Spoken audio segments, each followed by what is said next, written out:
देखिए, आज फिर जो है जुमलों की बरसात होने वाली है।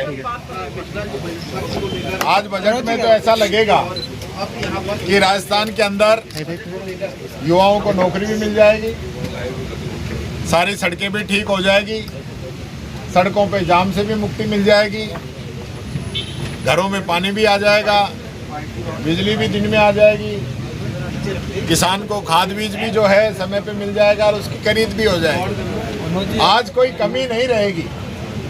लेकिन हकीकत जो है, आप देखिए, इन्होंने जो पिछले 3 बजट पेश किए हैं और तीनों बजटों के अंदर 2700 से अधिक घोषणाएं की हैं, जिनमें से मात्र 26% घोषणाएं पूरी हुई हैं। 26% ये इनकी हकीकत है। और आप देखिए, हालत ये है कि ये कहावत है ना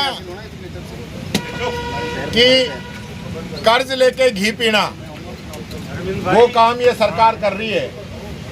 कर्जे पे कर्जा, कर्जे पे कर्जा, कर्जे पे कर्जा, और कर्जा चुकाने के लिए कर्जा, उस कर्जे का ब्याज चुकाने के लिए फिर कर्जा। ये हालत इस सरकार की है। हर एक राजस्थानी पे 1 लाख का कर्ज ये थोप चुके हैं। मैं इन लोगों से कहना चाहूँगा, ये जुमलों का जो ठेका टेंडर इन लोगों ने छुटा रखा है ना, क्योंकि पहले तो बड़े वालों ने छुटाया था।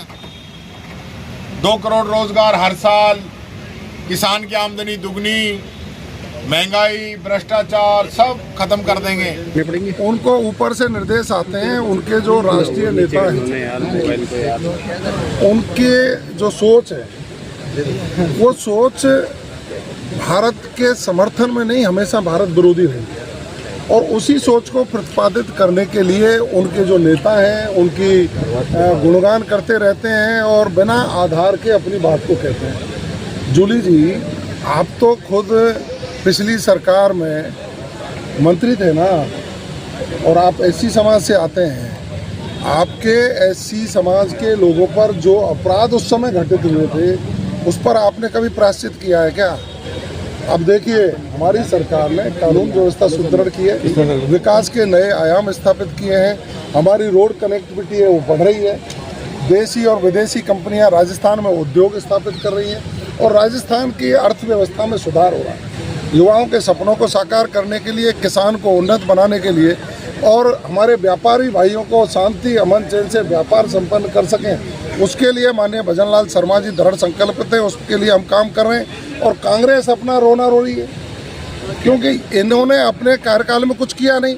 माननीय मुख्यमंत्री जी ने जब चुनौती दी 5 साल बनाम 2 साल आई है ना, उससे तिलमिलाए हुए, इन पर जवाब नहीं बन रहा है। अब इधर उधर की बातों को करके और अपने चेहरे को सिर्फ मीडिया के सामने प्रदर्शित करने के लिए माननीय जूली जी हमेशा आते हैं। आपने अलवर का क्या किया? अलवर को 50 साल पीछे ले गए, राजस्थान को 50 साल पीछे ले गए। अब पानी के क्षेत्र में, बिजली के क्षेत्र में, उद्योगों के क्षेत्र में, नौकरी के क्षेत्र में, रोजगार सृजन में राजस्थान अब बना रहा। 11 योजनाओं में राजस्थान प्रथम आया है। आप पढ़िए तो सही, माननीय भजनलाल शर्मा जी ने जो कहा ना, यदि नहीं दिखाई दे रहा हो तो आँख टेस्ट करा लो, हम चश्मा दे देंगे आपको। हम इनका सम्मान करते हैं, वरिष्ठ सदस्य। लेकिन डोटासरा जी और जूली जी में प्रतिस्पर्धा चल रही है। कांग्रेस से 2 और नेता पहले स्पर्धा में थे, वो अब आजकल अपनी प्रतिस्पर्धा को छोड़ करके इनके ऊपर डाल दिया है। तो आदरणीय डोटासरा जी को जल्दी है कि मैं नेता प्रतिपक्ष कैसे बनूँ। वो ये संदेश देना चाहते हैं कि अगला विधानसभा का चुनाव डोटासरा जी नेता प्रतिपक्ष बन के अपने नेतृत्व में कराना चाहते हैं। और जूली जी को ये चिंता है कि मेरा नेता प्रतिपक्ष का पद जाना नहीं चाहिए, इसलिए इनके बातों में कोई ज़्यादा दम नहीं है। दम है तो भजनलाल शर्मा जी के बात में दम है, भजनलाल है तो भरोसा है, मोदी है तो मुमकिन है। इसी बात पर हम आगे होकर के विकसित राजस्थान के सपने को पूरा करके विकसित भारत की संकल्पना को पूरा करेंगे। कुछ भी नहीं दिया। हमारे मुख्यमंत्री 2 घंटे तक सुनते रहे, केंद्र के बजट को लिखने की कोशिश करते रहे, लेकिन राजस्थान का नाम नहीं तक नहीं आया। आज हमारी सरकार का जो बजट है उसमें मैं तो सबसे पहले यही पूछना चाहूँगा मुख्यमंत्री जी से कि आप बताइए कि आपने जितने बजट पेश किए उनकी घोषणाओं की क्रियान्विति कितनी कर दी आपने। जो पिछला बजट था उसकी 20-22% भी घोषणाएं पूरी नहीं हुई।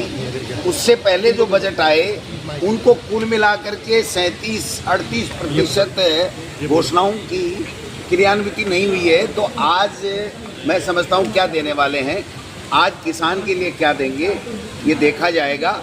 नौकरी के जो युवा जो नौकरी की बात कर रहे हैं उन बेरोजगारों को क्या दिया जाएगा, हमारी सामाजिक सुरक्षा के अंदर क्या दिया जाएगा, इंफ्रास्ट्रक्चर में क्या दिया जाएगा। केवल और मुझे जो लग रहा है कि केवल रोडों की घोषणाएं करेंगे जिसकी डीपीआर बनती रहेंगी और ये पूरी की पूरी सरकार डीपीआर की सरकार है। डीपीआर के अलावा इनके पास में करने धरने के लिए कुछ भी नहीं है। देखते हैं क्या आता है, उसके बाद में दोबारा बात करेंगे। सर, लोकसभा स्पीकर के खिलाफ नो कॉन्फिडेंस लाया गया है। देखिए, ये तो निष्पक्ष संवैधानिक पोस्ट होती है, चाहे लोकसभा अध्यक्ष हो, विधानसभा अध्यक्ष हो, चाहे राज्यसभा के सभापति हों, और उनसे उम्मीद की जाती है कि विपक्ष को जो जनता की आवाज़ उठाता है उसको बोलने का मौका मिलना चाहिए। तो एलओपी जब राहुल गांधी जी को बोलने का मौका ही नहीं दे रहे हैं तो फिर हमारे पास में तो एक ही चारा बचता है कि संविधान में जो हमें व्यवस्था दी गई है कि अगर वो पारदर्शी नहीं होते हैं तो उनके खिलाफ अविश्वास प्रस्ताव लाया जाता है।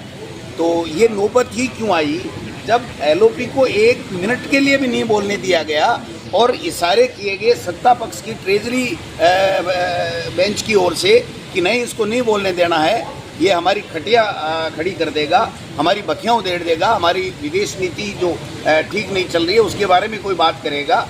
तो मैं समझता हूँ कि जब इतना अपारदर्शी हो जाए, इतना निष्पक्ष रहे ही नहीं, तो उनके खिलाफ जो संविधान ने, हमारे बाबा साहब ने जो संविधान दिया उसमें जो व्यवस्थाएं हैं उसी का हमको तो प्रयोग करना है। इसके अलावा हम क्या कर सकते हैं। राजस्थान के लिए, राजस्थान के संपूर्ण विकास के लिए, राजस्थान की जनता के लिए, उनके लिए, सभी के लिए ये बजट है और पूरा समावेशी बजट होगा, बहुत अच्छा बजट होगा। मैम, पिछले साल से इस बार क्या चेंजेस हैं, क्या वो अभी आप थोड़े दिन में सुनेंगे। मुझे लगता है थोड़े पेशेंस की आवश्यकता है। बहुत अच्छा बजट होने वाला है, बहुत सारी नई चीज़ें भी हम लोग अनाउंस करेंगे और बहुत ही अच्छा। Thank you.